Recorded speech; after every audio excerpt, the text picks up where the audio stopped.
भारत की शान है गंगा, विश्व में महान है गंगा। भारत की शान है गंगा, विश्व में महान है गंगा।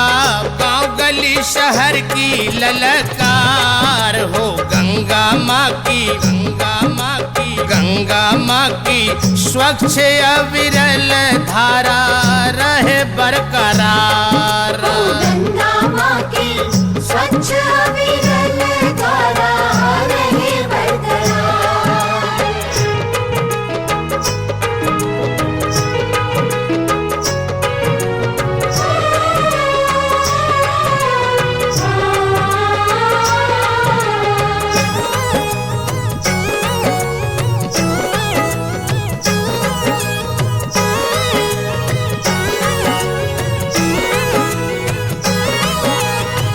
गंगा कार्य योजना सरकार ने बनाया है, सर्वत्र गंगा जागरण यात्रा भी चलाया है।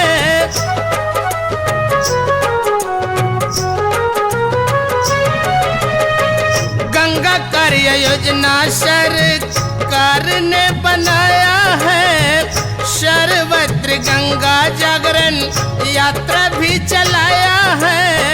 सर्वत्र गंगा जागरण यात्रा भी चलाया है। जुट गई है अपनी सरकार हो गंगा माँ की, जुट गई है अपनी सरकार हो गंगा माँ की। स्वच्छ अविरल धारा रहे बरकरार। गंगा माँ की स्वच्छ अविरल धारा रहे बरकरार।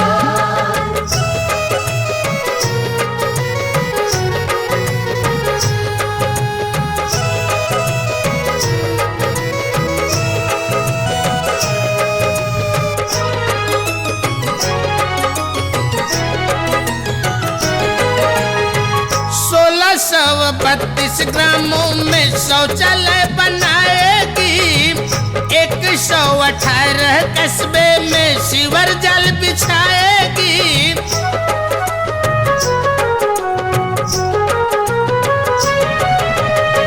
1632 ग्रामों में शौचालय बनाएगी, 118 कस्बे में सीवर जल बिछाएगी।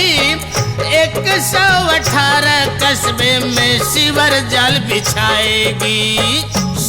सीपी के अनुसार हो गंगा माँ की, सीपी के अनुसार हो गंगा माँ की।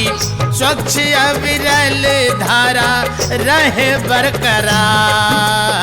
गंगा माँ की स्वच्छ अविरल धारा रहे बरकरार।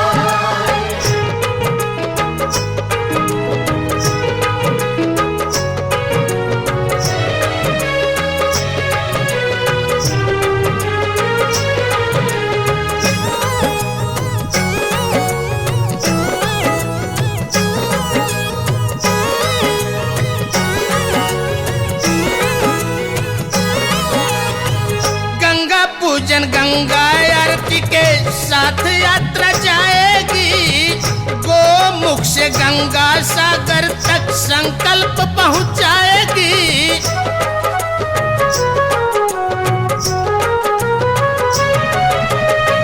गंगा पूजन गंगा आरती के साथ यात्रा जाएगी, गोमुख से गंगा सागर तक संकल्प पहुंचाएगी। गोमुख से गंगा सागर तक संकल्प पहुंचाएगी।